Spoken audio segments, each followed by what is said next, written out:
Educator circle के YouTube channel में आप सभी दोस्तों का स्वागत है। आज जिस वैकेंसी का इंतजार बहुत युवा कर रहे थे और इसके लिए लगातार प्रयासरत कर रहे थे कि कब वैकेंसी आने वाली है, तो एसएससी के द्वारा ये जारी कर दिया गया है, जो कि बिहार एसएससी के द्वारा ये वैकेंसी जारी किया गया है। और बिहार एसएससी ने ये वैकेंसीज निकाला है। आवेदन करने की अंतिम तिथि इसमें 11 नवंबर 2023 तक आप आवेदन कर सकते हैं। सारा आवेदन ऑनलाइन ही होगा। चूंकि जिन्होंने पहले एग्जाम दिया हुआ है, ये द्वितीय इंटर स्तरीय संयुक्त प्रतियोगिता परीक्षा का विज्ञापन है। विज्ञापन संख्या 2 2023, और इसमें जितने भी आवेदन जो प्रारंभ होगा वो 27 9 2023 से ऑनलाइन आवेदन शुरू हो जाएगा।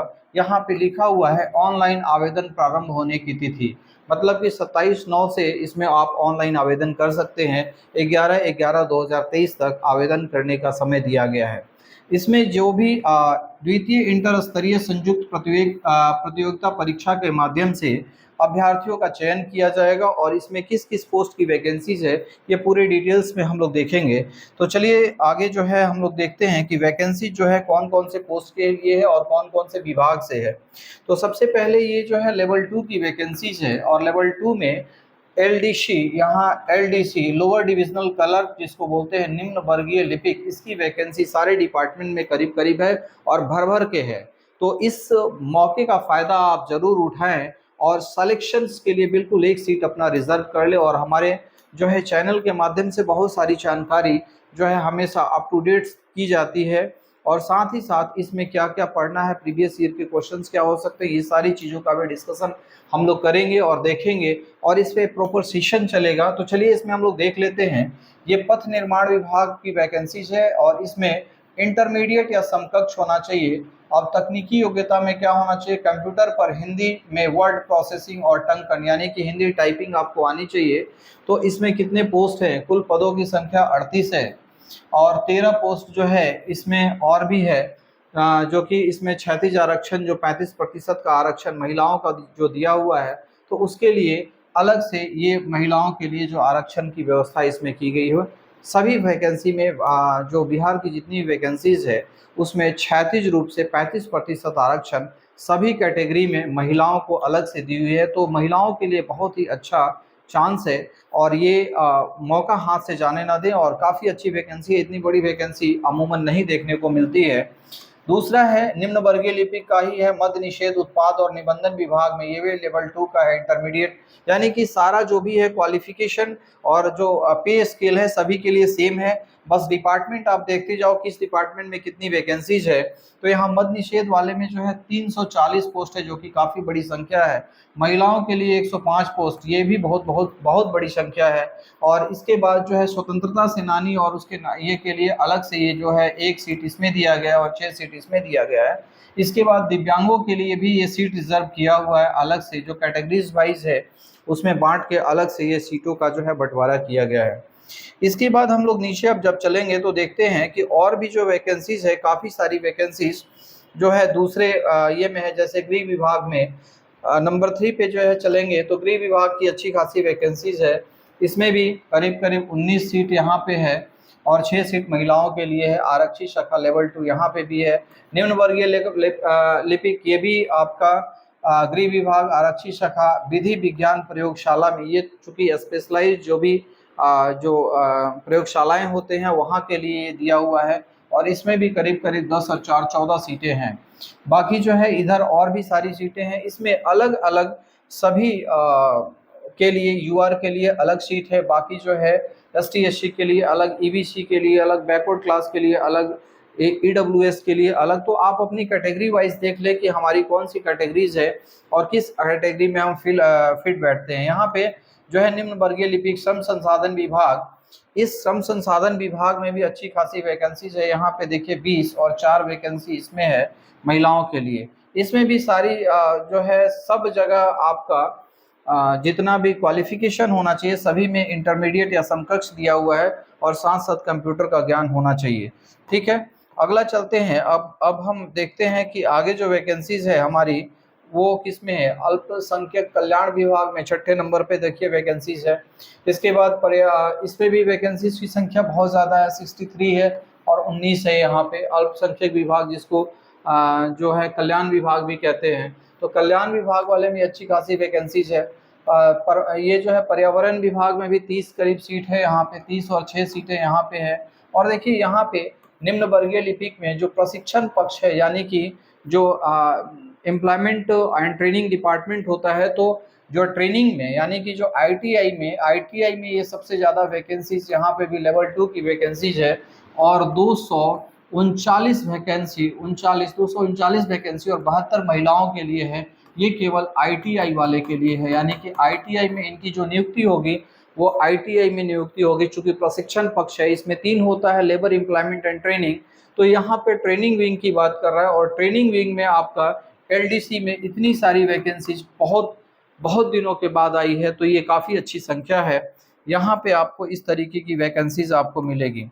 अब आगे हम देखते हैं, अगला जो है और भी वैकेंसीज और डिपार्टमेंट का भी है, लेकिन यहाँ पे आईटीआई जो उसमें भी काफ़ी अच्छा वैकेंसीज है, तो इसका भी आप देखेंगे। इसके बाद यहाँ पे देखिए, यहाँ पे भी एलडीसी की जो वैकेंसीज है, श्रमायुक्त और श्रम संसाधन विभाग श्रम पक्ष यानी लेबर एम्प्लॉयमेंट एंड ट्रेनिंग, हमने 3 विंग बताया था, तो ट्रेनिंग में काफ़ी अच्छी वैकेंसी थी। यहाँ पे लेबर डिपार्टमेंट में भी अच्छी वैकेंसीज है, 55 पोस्ट और 21 पोस्ट है। डिफरेंट आपका यूआर के लिए ये पोस्ट है, तो अलग अलग यहाँ पे दिखा हुआ है। यूआर का ये है, ईडब्ल्यूएस का ये पोस्ट है, बीसी का ये पोस्ट है, BC1 ईबीसी जिसको बोलते हैं उसका पोस्ट ये है, अनुसूचित जाति एससी का पोस्ट है, और एसटी का पोस्ट यहाँ पे पिछड़े वर्ग की महिलाओं के लिए ये सीट है आपका, है ना। तो कुल इतनी संख्या जो है सारी जो है आपकी दी हुई है। डिटेल्स वाइज जो वैकेंसीज आपका दिया हुआ है, तो आप अपने कैटेगरीज को देख लें कि कौन से कैटेगरीज में हम आते हैं, और उसके अनुसार जो है सीटों की संख्या काफ़ी अच्छी है। तो आपको कहीं पे भी दिक्कत नहीं होगा, क्योंकि आप इसमें अगर अच्छे से लगते हैं तो इतनी बड़ी वैकेंसीज बहुत कम संख्या में। स्वास्थ्य विभाग में भी देखिए अच्छी खासी 69 पोस्ट है और 22 पोस्ट है। और इसके बाद जो है मंत्रिमंडल सचिवालय राजभाषा विभाग में भी सहायक अनुदेशक का 7 और 3 10 पोस्ट है यहाँ पे। इसके बाद निम्न वर्गीय लिपिक नागरिक सुरक्षा महानिदेशालय आपदा प्रबंधन विभाग, इसमें भी 41 और 14 सीट है, जो कि एक काफ़ी बड़ी संख्या है। सबसे ज़्यादा संख्या जो है राजस्व कर्मचारी यानी राजस्व एवं भू सुधार विभाग में, और ये तगड़ी वैकेंसी जो है 3,559 और 10,55 वैकेंसी है। 3,559 और 1,055 वैकेंसी जो है, ये जो काफ़ी बड़ी संख्या है। और 73 जो है वैकेंसी जो है केवल उनके लिए है जो कि जो आपके भूतपूर्व सैनिक के जो नाती पोता हैं उनके लिए भी है। तो काफ़ी बड़ी संख्या है, इसमें भी आपको एक मौका मिलेगा आगे जाने के लिए। और इस तरह की वैकेंसीज सालों बाद आती है, तो इस मौके को हाथ से जाने ना दें। और कहते हैं कि मौका बार बार नहीं आता है, तो मौका जैसे ही मिल रहा है उस मौके को ग्रैब्स करें। और फिर जो है आप देखिए, जैसे यहाँ पे निम्न वर्गीय लिपिक यहाँ भी है पंचायती राज विभाग, इसमें भी बहुत सारी वैकेंसीज है, 504 और 171 वैकेंसीज, 10 ऐसे पोस्ट है इसके लिए। इसके बाद खान एवं भूतत्व विभाग में भी निम्न वर्गीय लिपिक का है, इसमें क्या 58 सीट है, 17 सीटें हैं, जो कि काफ़ी बड़ी संख्या है। इतनी बड़ी संख्या में पहली बार वैकेंसीज आ रही है, और इतना बड़ी संख्या में वैकेंसी बहुत कम ही देखने को मिलती है। तो ये चीज़ आप बिल्कुल समझ लें कि इसमें रिजल्ट से बहुत लोगों का होने वाला है, और सबसे ज़्यादा फ़ायदा तो वैसे महिलाओं को होने वाला है जो कि थोड़ी पढ़ी लिखी हैं और जो चाहती हैं कि हम नौकरी करके अपना जीविका यापन करें, तो उसके लिए काफ़ी अच्छा अवसर है। 89 सीट यहाँ पे परिवहन विभाग में भी दिया हुआ है, और 27 सीट। अब एलडीसी का जो पोस्ट होता है, एलडीसी के बाद यूडीसी बनते हैं, यूडीसी के बाद भी जो है आपका प्रधान लिपिक का पोस्ट होता है। तो बहुत सारा आप अच्छे ग्रेड पे में जा सकते हैं, और अच्छी, चूँकि ये वैकेंसी जो है आपका परमानेंट नेचर की वैकेंसी जो है, कहीं टेम्प्रोरी नहीं है, कहीं कॉन्ट्रेक्चुअल नहीं है, तो ये इसमें एक पूरी तरह से अपनी जान झोंक दें और ये अपना एक सीट हमेशा रिजर्व करें, ताकि जो है आपका आगे वो काम हो सके। यहाँ पे निम्न वर्गीय लिपिक नगर विकास एवं आवास विभाग में भी अच्छी खासी वैकेंसीज है, 2039 वैकेंसी। इसमें क्या है 684 वैकेंसीज केवल महिलाओं के लिए। तो ये सब बिल्कुल जो है ये इसको समझ सकते हैं कि ये काफ़ी बड़ी संख्या है, और इतने बड़े संख्या में वैकेंसीज बहुत ही कम ही देखने को मिलता है, तो इस मौके को अपने हाथ से जाने न दें। अभी देखिए और सारी वैकेंसीज भी है, अनुसूचित जाति और जनजाति कल्याण विभाग की वैकेंसीज है 238 वैकेंसी, ये भी एक काफ़ी बड़ी संख्या है। इस 238 वैकेंसी जो है ये है 71 पोस्ट इसके लिए है। इसके लिए एसटी एससी और कल्याण विभाग का जो होता है इसमें भी लेवल 2 का है। सारे जो क्वालिफिकेशन है सबके लिए सेम है। और मंत्रिमंडल सचिवालय विभाग में भी एक वैकेंसीज है, इसमें 4 एक 5 पोस्ट है। इसके बाद निम्न वर्गीय लिपिक पशु और मत्स्य संसाधन विभाग में भी 12 और 2 14 पोस्ट है। इसके अलावा निम्न वर्गीय लिपिक सहकारिता विभाग में वैकेंसीज है 133 और 39 पोस्ट है। तो बहुत बड़ी संख्या है। कुल पदों की संख्या 5064 पद है, जिसमें कि अलग अलग कैटेगरीज में कुल इस तरीके से पद दिखाए गए हैं। ये तो 5064 वैकेंसीज केवल यूआर के लिए है। टोटल पोस्ट 10,098 पोस्ट है। ये बहुत बड़ी संख्या है। 11,098 10,000 नहीं सॉरी 11,098 पोस्ट की वैकेंसीज है। और इसके अलावा भी 223 पोस्ट जो है वो किस कैटेगरीज को बिलोंग करता है, जो आपके एसएमक्यूज कोटे में आ जाते हैं, यानी कि जो सैनिक के जो नाती पोते जो होते हैं उस कैटेगरीज में भी बहुत बड़ी संख्या है। तो यहाँ पे आप देखेंगे कि ये हमने पूरी तरह से इसको देखा कि वैकेंसीज बहुत ही अच्छी वैकेंसीज आई है बिहार सरकार के तरफ से, जो कि एसएससी ने जारी किया है। और इसमें शैक्षणिक योग्यता में आपको बिल्कुल दिख रहा होगा कि शैक्षणिक योग्यता में जो है मान्यता प्राप्त संस्थान से इंटर एवं उपरोक्त तालिका में वर्णित पदों के सामने उल्लेखित न्यूनतम शैक्षणिक योग्यता में उत्तीर्ण होना अनिवार्य है। यानी कि जो उन्होंने कहा है कि इंटर होना चाहिए और प्लस में जो है टंकन वाली जो चीज़ें हैं वो होनी चाहिए, तो वो सारा चीज़ इसमें न्यूनतम शैक्षणिक योग्यता जो कि आपका दिया हुआ है कॉलम्स में उसके हिसाब से होना चाहिए। आरक्षण का लाभ उन्हीं को मिलेगा जो कि यहाँ के मूल निवासी होंगे। ठीक है, मूल निवासी को ही आरक्षण का लाभ दे होगा, यहाँ पे लिखा है बिल्कुल अच्छी ये में। और इसको उस समय जो है निवास प्रमाण पत्र जब आप ऑनलाइन आवेदन करते हैं तो ऑनलाइन आवेदन करते समय अस्थायी निवास पत्र नंबर, तिथि और निर्गत करने वाला प्राधिकार का पद नाम अंकित करना होगा, जिसे काउंसलिंग के समय प्रस्तुत करना होगा। दैट मीन्स कि जब आप दावा करते हैं कि हम रिजर्व कैटेगरी से बिलोंग करते हैं तो आपको जो है रेसिडेंशियल सर्टिफिकेट देना पड़ेगा और वो दिखाना पड़ेगा कि हम यहाँ के मूल निवासी हैं। ठीक है, बाकी को भी जो अदर स्टेट के जो लोग हैं वो भी अदर स्टेट यूआर में फाइट कर सकते हैं, इसमें ऐसा कोई ये नहीं है। अदर स्टेट के लिए आपको जनरल कैटेगरी में आप फाइट कर सकते हैं। ठीक है, दूसरा है आरक्षित कोटि के अभ्यर्थी अपनी जाति के अनुरूप पहले संतुष्ट हो लेंगे। किसी प्रकार से अगर गलती से कोई भी दूसरा जाति अगर त्रुटिवश कोई ये लिखा गया है तो फिर ये कह रहा है कि वैसा आरक्षण का दावा मान्य नहीं होगा जब आप गलत कुछ उसमें कर देते हैं। ठीक है ना।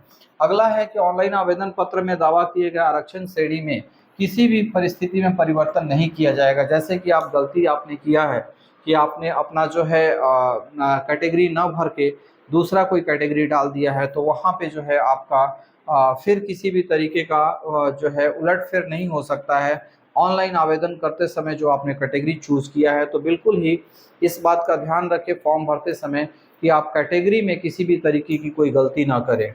ठीक है, इसके बाद अनुसूचित जाति अनुसूचित जनजाति के लिए जो है अस्थायी प्रमाण पत्र और जाति प्रमाण पत्र जरूरी होगा, जो कि काउंसलिंग के समय देना होगा। तो ये तो अनिवार्य चीज़ें हैं। ये सारी व्यवस्था सभी जो है वैकेंसीज में होती है, जो कि बिहार सरकार की वैकेंसीज होती है। एक चीज़ और क्लियर मैं करना चाहूँगा कि पिछड़ा वर्ग और अत्यंत पिछड़ा वर्ग के लिए, जैसे महिलाओं के लिए जो भी है, विवाहित जो महिलाएं हैं तो उनमें जो आरक्षण का दावा अगर करती हैं तो वहाँ पे उनका जो पिताजी का जो स्थान है वहाँ से आपको क्रीमी लेयर का सर्टिफिकेट देना होगा। यहाँ पे एकदम क्लियर लिखा हुआ है कि आरक्षण का दावा करने वाली विवाहित महिलाओं की जाति या क्रीमी लेयर रहित प्रमाण पत्र उसके पिता के नाम एवं पता से निर्गत होना चाहिए, न कि उस पर पति के नाम और नाम एवं पता से। तो ये बड़ी जो है बहुत बड़ी बात है।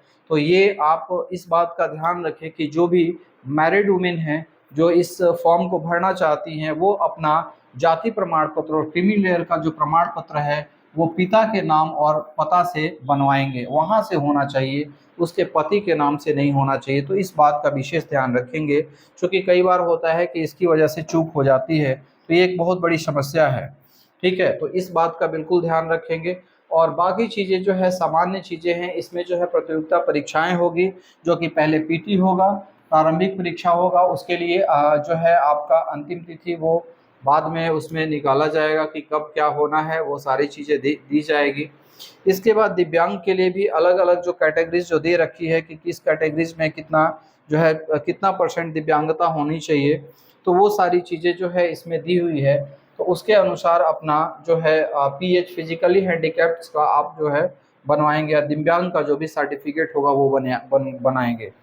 इसमें जो है ये कहा जा रहा है कि ये जो बिहार राज्य के सभी सरकारी सेवाएं और संबल के सभी स्तर और सभी प्रकार के पदों पर सीधी नियुक्ति में आरक्षित एवं गैर आरक्षित कोटि में महिलाओं के लिए 35% शैक्षिक आरक्षण प्रदान किया जाएगा। यानी 35% जो है हॉरिजेंटल रिजर्वेशन होगा। 35% क्षैतिज आरक्षण के तहत महिलाओं के लिए आरक्षित पदों की पदवार एवं कोटिवार संख्या तालिका में अंकित है। सामान्य प्रशासन विभाग बिहार सरकार की संकल्पना इतना दिनांकितना के आलोक में योग्य महिला अभ्यर्थियों की अनुपलब्धता की स्थिति में उस भर्ती वर्ष में संगत कोटि आरक्षित और गैर आरक्षित के पुरुष उम्मीदवार के पदों से भरा जाएगा। मतलब कि ऐसा है कि उसी साल में जो है अगर ई कैटेगरी खाली रह जाती है, 35% जो है सीटें नहीं भर पाती है, तो उसी के अनुरूप अगर वैसे अभ्यर्थी महिला अभ्यर्थी जो अनुपलब्ध हैं, नहीं मिल पा रही हैं, तो उस जो है संगत कोटि में आरक्षित और गैर आरक्षित जो के पुरुष उम्मीदवार जो होंगे उस पोस्ट के लिए एलिजिबल होंगे, उसके लिए फिर जो है सारी प्रक्रिया होगी। तो ये बड़ी अच्छी चीज़ है और ये भी समझना बड़ा ज़रूरी था कि हमारे पास क्या क्या ऑप्शंस है और क्या क्या ऑप्शंस हम इसमें कर सकते हैं। ठीक है, इसके बाद ईडब्ल्यूएस के लिए भी किया गया है। दूसरा चीज़ एक इन्होंने किया है, सामान्य प्रशासन के विभाग के द्वारा जो किया गया है कि थर्ड जेंडर को भी मान्यता पिछड़े वर्ग में दिया गया है, और यहाँ पे भी जो आरक्षण का लाभ होगा उसमें बैकवर्ड क्लास को जो आरक्षण मिलता है उसी में इसको भी सम्मिलित किया गया है। ट्रांसजेंडर हो, हिजड़ा हो, पोथी हो, किन्नर हो, तो ये सारे को उसी में शामिल कर लिया गया है। ठीक है, अब जो है चीज़ों को थोड़ा सा और विस्तार से हम लोग समझेंगे और देखेंगे कि हमारी जो समस्याएं हैं वो क्या होती है। डॉक्यूमेंट्स वेरिफिकेशंस वगैरह में जो है क्या क्या चीज़ें ज़रूरत होगी, तो डॉक्यूमेंट्स वेरिफिकेशन के समय जो है सारा चीज़ आपको जो मूल प्रमाण पत्र है वो देना पड़ेगा। अब एक चीज़ हम यहाँ उम्र सीमा की बात हम लोग कर लें, तो उम्र सीमा की इसमें गणना जो होगी ये 2001-8-2023 के आधार पर की जाएगी, परंतु ऐसे अभ्यर्थी जो 1-8-2015 को भी राज्य सरकार द्वारा निर्धारित अधिकतम उम्र सीमा धारित करते हों, तो उक्त तिथि एवं निर्धारित शैक्षणिक योग्यता धारण करते हों, वो उम्र सीमा के आधार पर सामान्य प्रशासन विभाग के प्राथमिक दिनांक इतना के परीक्षा के लिए पात्र होंगे। मतलब कि 2015 तक का जो है कट ऑफ दिया गया है। चूंकि वैकेंसी बहुत दिनों के बाद आई है, तो वैसे विद्यार्थी परीक्षा से वंचित हो जाते जो काफ़ी दिनों से तैयारी तो कर रहे थे और परीक्षा का वेट कर रहे थे, लेकिन जो है किसी तरीके का आयोग में कोई वैकेंसीज नहीं आ पा रही थी, तो उनको भी एक शामिल होने का मौका यहाँ दिया गया है कि 2015 तक जो वैसे अभ्यर्थी जिनका अपर जो एज लिमिट है वो क्रॉस नहीं हुआ है, वो भी इसमें आप जो है एग्ज़ाम के लिए एलिजिबल हो जाएंगे। इसमें न्यूनतम आयु सीमा जो है ये सब रखा गया है, और अधिकतम आयु सीमा न्यूनतम 18 वर्ष है, और अनारक्षित जो है पुरुष के लिए 37 वर्ष जो है आपका किसका है, पुरुष के लिए है अधिकतम। लेकिन ये अधिकतम आयु सीमा अगर 2015 तक भी अगर आपको मिल रहा है, 2015 तक में अगर आप ये जो टाइमलाइन है इसमें अगर 37 साल से आपकी उम्र कम है, तो आप जो है एग्ज़ाम में बैठ सकते हैं। यहाँ पे 1-8-2023 न देख के आपको ये वाला देखना पड़ेगा। उसी तरह से अनारक्षित कोटि में भी 40 वर्ष है, तो 40 वर्ष से ये मान के चलो कि 2023 में अगर आपका 40 से क्रॉस भी कर गया है, तो आपको कितने साल का फ़ायदा हो रहा है, 5 और 3 8 साल का फ़ायदा हो रहा है। मतलब कि जो व्यक्ति अभी 32 साल का 2015 में होता, अभी वो 40 साल का हो गया है, वो भी जो है एलिजिबल हो जाएगा इस कैटेगरीज के हिसाब से, या इस जो है टाइमलाइन के हिसाब से। उसी तरह से पिछड़ा वर्ग और अत्यंत पिछड़ा वर्ग के लिए भी 40 वर्ष का दिया गया है। अनुसूचित जाति, अनुसूचित जनजाति और पुरुष महिलाओं के लिए 42 वर्ष का टाइम दिया गया है। तो ये सारी चीज़ें जो है और ये काफ़ी इम्पोर्टेंट है। इसको समझना भी ज़रूरी है कि कौन कौन से जो है वैसे विद्यार्थी या कौन से अभ्यर्थी इसके लिए एलिजिबल हो पाएंगे। तो उन सारी चीज़ों को ये करना पड़ेगा। और इसमें जो है अब क्या है, परीक्षा शुल्क के बारे में हम लोग सारा देख लें कि परीक्षा शुल्क जो है सामान्य वर्ग, पिछड़ा वर्ग, अत्यंत पिछड़ा वर्ग के पुरुष अभ्यर्थियों के लिए 540 रुपये। इसके बाद अनुसूचित जनजाति और अनुसूचित जाति बिहार के अस्थायी निवासी के लिए 135 रुपया, सभी श्रेणी के दिव्यांग के लिए भी 135 रुपया, सभी श्रेणी के महिलाओं के लिए बिहार के अस्थायी निवासी के लिए 135 रुपया, बिहार राज्य के बाहर के सभी श्रेणी के अभ्यर्थियों, पुलिस और महिला जो भी हो उसके लिए 540 रुपया ये फीस रखा गया है। और ये केवल प्रारंभिक परीक्षा का शुल्क है। प्रारंभिक परीक्षा में जब पास होंगे तो इसके बाद मेंस का अलग से नोटिफिकेशन आएगा और उसके लिए भी एक अलग से आपको शुल्क देना पड़ेगा। तो वो सब बाद की प्रक्रिया है। सबसे पहला जो है प्रक्रिया, ये परीक्षा का शुल्क की राशि जो है आप प्रोसेसिंग चार्ज और सर्विस चार्ज वो अलग से होगा, अलग से करना पड़ेगा। ये चीज़ यहाँ पे बताया गया है। तो जैसे ही आप जो है परीक्षा शुल्क 540 रुपया देंगे तो उसमें से 18% जीएसटी वगैरह भी कुछ कट जाएगा, तो उससे थोड़ा सा अधिक हो सकता है। तो उन्हीं बातों को यहाँ पे जिक्र किया है इन्होंने। ऑनलाइन रजिस्ट्रेशन करने के पश्चात परीक्षा शुल्क आवेदन payment gateway, online payment gateway के माध्यम से दिनांक 27/9/2023 से 9/11/2023 तक जमा किए जा सकते हैं। यानी कि 2 दिन पहले तक 11/11/2023 तक लास्ट फॉर्म भरने का चांस था, उससे पहले का समय दिया हुआ है। तो आप ये समझ लें कि आपको उस समय तक जो है फ़ी वगैरह भर देना है। मात्र रजिस्ट्रेशन और परीक्षा शुल्क का भुगतान कर देने पर यह नहीं माना जाएगा कि अभ्यर्थी पूर्ण रूप से आवेदन भर लिया गया है। परीक्षा शुल्क किसी परिस्थिति में वापस नहीं किया जाएगा, साथ ही साथ अहस्तांतरणीय होगा। मतलब क्या है कि अगर मान लीजिए कि आपने रजिस्ट्रेशन किया है, परीक्षा शुल्क भी दे दिया, लेकिन फाइनल अपने फॉर्म को सबमिट नहीं किया, तो उस कंडीशन में आपका जो शुल्क होगा वो भी वापस नहीं होगा। और दूसरी चीज़ जो है उसको पूर्ण रूपेण भरा हुआ नहीं माना जाएगा। तो इस बात का ख्याल रखें कि फॉर्म जो है आप पूरी तरह से भर दें। परीक्षा का जो प्रकृति होगा वो वस्तुनिष्ठ होगा, यानी कि ऑब्जेक्टिव टाइप्स क्वेश्चन होंगे।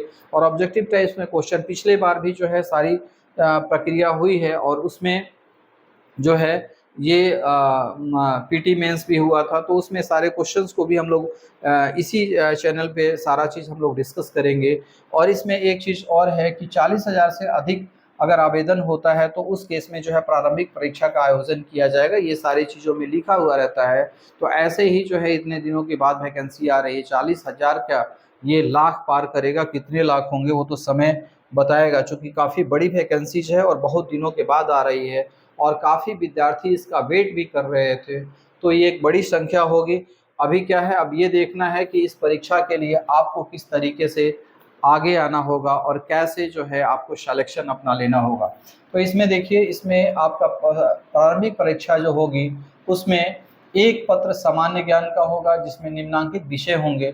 ये कौन कौन सा? सामान्य अध्ययन का होगा, सामान्य विज्ञान और गणित होगा, और मानसिक क्षमता जांच, कॉम्प्रिहेंसिव लॉजिकल रीजनिंग और मेंटल एबिलिटी, ये सारी चीज़ें होंगी। इसमें कुल प्रश्नों की संख्या 150 होगी। प्रत्येक सही उत्तर के लिए 4 अंक दिए जाएंगे और प्रत्येक गलत उत्तर के लिए 1 अंक की कटौती की जाएगी।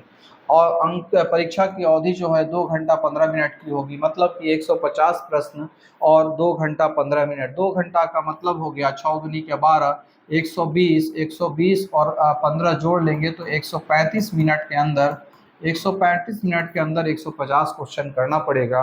तो आपको एक क्वेश्चन पे 1 मिनट से भी कम समय देना होगा। तो इस कंडीशन में आपको क्या करना होगा, बार बार टेस्ट में अपीयर होना पड़ेगा और अपने चीज़ों को साफ करना होगा। प्रारंभिक परीक्षा में जो भाषा का माध्यम हिंदी और अंग्रेजी होगा। अगर हिंदी और अंग्रेजी के प्रश्न में कोई भिन्नता होगी तो अंग्रेजी के प्रश्न ही मान्य होंगे। ये सारी जगह पे लिखा हुआ रहता है। आपका जो पेपर आता है उसमें भी लिखा हुआ रहता है कि जब अगर कहीं पे भी कॉन्फ्लिक्ट होता है हिंदी और इंग्लिश में तो इंग्लिश वाले को जो है मान्य किया जाता है। अब सिलेबस दिया हुआ है कि क्या क्या सिलेबस इसमें पूछा जाएगा और इस सिलेबस की चर्चा हम लोग जो है किसी नेक्स्ट ये में करेंगे।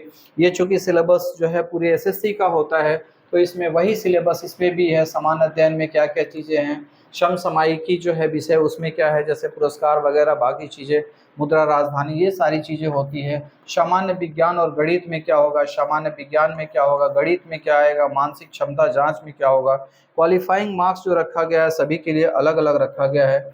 जैसे कि सामान्य वर्ग के लिए 40% जो है 40% क्वालिफाइंग मार्क्स है, यानी 40% से ऊपर लाते हैं तो आप क्वालिफाइंग मार्क्स के ऊपर जो है यानी क्वालिफाई हो जाते हैं। अगर 40% से नीचे आता है, चूँकि कट ऑफ हमेशा क्या आता है क्वालिफाइंग से ऊपर ही जाता है, तो मिनिमम हमने ये जो है सबके लिए क्वालिफाइंग दिया हुआ है। ये सब नोटिफिकेशन में होता है। महिलाओं के लिए सभी वर्ग के लिए 32% जो है क्वालिफाइंग मार्क्स है। तो ये सारी चीज़ें जो है आपके लिए आपके फेवर में है और महिलाओं के फेवर में है। 35% आरक्षण किसी स्टेट में नहीं है, तो इसका फ़ायदा उठाएं और आप जो है बिल्कुल अपना एक सीट जो है श्योर करें इसमें। ठीक है, अगला है आपका जो है आवेदन ये करने की जो तिथि है कब से शुरू होगा, तो 27/9 से शुरू होगा, 11/11/2023 तक चलेगा, यानी कि नवंबर 11 तक ये जो है चलेगा। और कहाँ करेंगे, यहाँ पे जाके एक वेबसाइट दिया हुआ है bsscbh.bihar.gov.in पे है, और यहाँ पे जाके अपना ऑनलाइन आवेदन भरेंगे। जितनी भी प्रविष्टि होगी उसमें जो है किसी भी तरीके की त्रुटि नहीं होनी चाहिए। ऑनलाइन आवेदन में समर्पित किसी भी सुधार परिवर्तन हेतु समर्पित अभ्यावेदन पर विचार नहीं किया जाएगा। तो ये बात का ध्यान रखें कि जब भी जो है फॉर्म भरे तो अच्छे से भरे, अपना नाम, माता का नाम, पिता का नाम, ये सारी चीज़ें जो है ये अच्छे से आपको देख लेना है और सब चीज़ कर लेना है। उसमें सारा डिटेल्स दिया हुआ होता है, उसके हिसाब से आपको अच्छे तरीके से करना है। अभ्यर्थी यह भी सुनिश्चित करेंगे कि प्रारंभिक परीक्षा के ऑनलाइन आवेदन समर्पित करने के समय उसके पास सभी प्रमाण पत्र होने चाहिए। जो भी वांछित है, जो मांगा गया है, उस सारे प्रमाण पत्र जो है उपलब्ध होने चाहिए, मूल रूप से उपलब्ध होने चाहिए जब आप ऑनलाइन आवेदन कर रहे हैं इसका। तो ठीक है, और बाकी जो है इसमें कैसे आपको जो है देखना है, कैसे आपको ऑनलाइन आवेदन करना है, एडमिट कार्ड कैसे मिलेगा, कब कैसे करके इसको सबमिट करना है, प्रीव्यू कहाँ देखना है, तो ये सारा डिटेल्स इसमें दिया हुआ है। इस डिटेल्स को जब देखेंगे तो आपको समझ में आ जाएगा कि कैसे कैसे हमें ऑनलाइन आवेदन करना है। एप्लीकेशन पे आपका एक एप्लीकेशन नंबर होगा, रजिस्ट्रेशन नंबर होगा। तो अब जब भी आप फॉर्म भरते हैं तो एक अपना जो है सीट निकाल के रखें, उसमें आपका जो है रजिस्ट्रेशन नंबर या रोल नंबर वगैरह सारा चीज़ उसमें आ जाता है, तो वो अपने पास सुरक्षित रखेंगे, कभी भी ज़रूरत पड़ने से वो काम आ सकता है। ठीक है, इसमें विभिन्न प्रतियोगिता परीक्षाओं के द्वारा जो है ये इम्प्रेशंस करने का प्रयास किया जाता है, इम्प्रेशनेट करने के पर रूप धारण करने का प्रयास किया जाता है। इसलिए अभ्यर्थियों की परीक्षा के दौरान बायोमेट्रिक थंब इम्प्रेशन लिया जा सकता है, ताकि चयन के दौरान किसी भी अभ्यर्थी के बायोमेट्रिक थंब इम्प्रेशन का मिलान किया जा सके। तो ये चीज़ है कि कई बार ये जो एग्ज़ाम में देखा गया है कि एक की जगह पे दूसरे कोई विद्यार्थी बैठ के एग्ज़ाम पास आउट कर लेते हैं, तो उसी के लिए आयोग ने ये फैसला किया है कि अब की बार जो है ये इस तरीके का बायोमेट्रिक थंब इम्प्रेशंस लिया जाएगा और वो सारी प्रक्रिया की जाएगी ताकि जो है फेयर हो सके। तो ये सारी चीज़ों का ध्यान रखा गया है। काफ़ी अच्छी वैकेंसीज है, रेगुलर लगे रहें और ये आपके लिए एक सुनहरा मौका है, इस मौके को अपने हाथ से जाने ना दें। 27/9 से इसकी शुरुआत हो रही है फॉर्म भरने का और 11/11/2023 तक भर सकते हैं। अंतिम तिथि का आप बिल्कुल वेट ना करें, चूँकि कोई फ़ायदा नहीं होता है, इसलिए आप अपना फॉर्म भर के पहले निश्चिंत हो जाए। इससे दो फ़ायदा होता है। पहला तो एक ये फ़ायदा होता है कि आपको अपने नियरेस्ट जगह में एग्ज़ामिनेशन का जो सेंटर वगैरह मिल जाता है, तो ये सारी चीज़ें जो है आपकी मायने रखती है। तो काफ़ी बड़ी संख्या है, काफ़ी बड़ी वैकेंसीज है, इसको अपने हाथ से जाने ना दें। तो चलिए आज के लिए हम लोग आज सेशन यहीं समाप्त करते हैं। Okay, thank you very much.